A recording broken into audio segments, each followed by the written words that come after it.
আসসালামু আলাইকুম।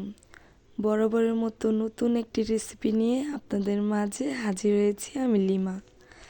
তো আজকে একটি নতুন রেসিপি আপনাদের মাঝে শেয়ার করব, যা এর আগে কখনোই আমি রান্না করিনি। আর এর আগে কখনোই এই সবজি সম্পর্কেও আমি জানতাম না। এই সবজিটি আমার শাশুড়ি মায়ের হাতের নাকি অনেকটাই সুস্বাদু হয় তরকারি। তো তাই ভাবলাম আজকে আমার মতো যারা এই সবজিটি এর আগে কখনোই দেখিনি বা রান্না করি নাই, তাদের জন্য এটা অনেকটাই হেল্পফুল হবে। তো আমার শাশুড়ি মা রান্নাটি বসিয়ে দিয়েছেন। প্রথমে পেঁয়াজটা ভালো করে ভেজে এর মধ্যে দিয়ে দিলেন পরিমাণ মতো পানি, সাথে দিয়েছেন হলুদের গুঁড়ো ও মরিচের গুঁড়ো। হলুদ ও মরিচ দিয়ে এবার পানির মধ্যে ভালো মতো এই মশলাগুলো কষিয়ে নেবেন।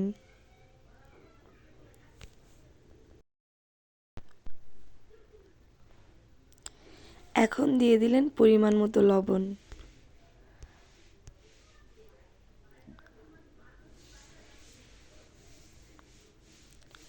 যেহেতু এই সবজিটা শুটকি দিয়ে রান্না হবে, তার জন্য এখানে দিয়ে দিলেন ফেওয়া শুটকি ও সাথে কেটে রাখা কাঁচামরিচ।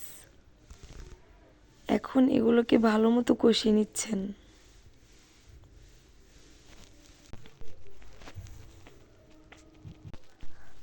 মশলাগুলো ভালো মতো কষানো হয়ে গিয়েছে। দেখুন কত সুন্দর কালার এসেছে।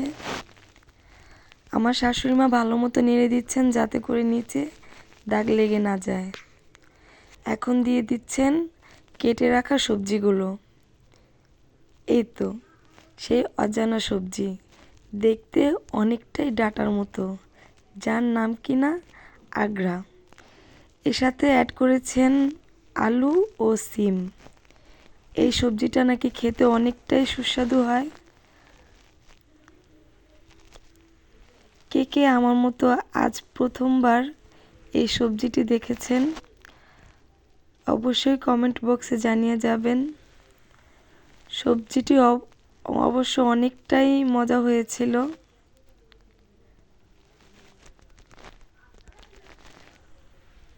এই তো সবজি দেওয়ার পর আমার শাশুড়ি মা মশলার সাথে ভালো মতো কষিয়ে নিচ্ছেন। আর যেহেতু ফেওয়া শুটকি দিয়ে এটা রান্না হচ্ছে, ফেওয়া শুটকির কাঁটাগুলো অনেকটাই বড় বড় হয়, তার জন্য উনি যতবারই নাড়া দিচ্ছেন কাঁটা দেখলেই ফেলে দিচ্ছেন।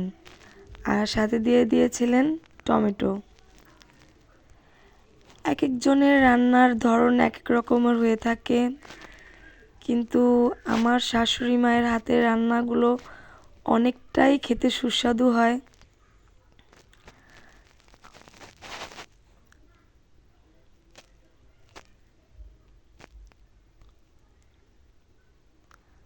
আমার শাশুড়ি মা এই রান্নাটা অনেকক্ষণ ধরে কষিয়ে নিয়েছিলেন।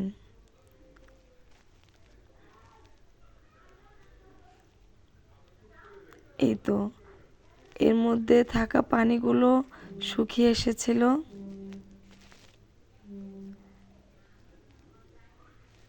ভালো মতো কষানো হয়ে গিয়েছে। এখন দিয়ে দিলেন পরিমাণ মতো পানি।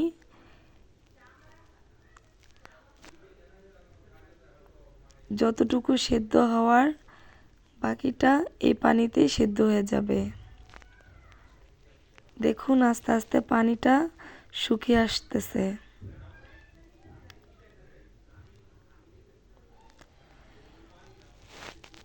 এর উপরে দিয়ে দিলেন কেটে রাখা ধনিয়া কুচি। ধনিয়া পাতা দেওয়াতে তরকারির স্মেলটা অনেকটাই দারুণ হয়েছিল।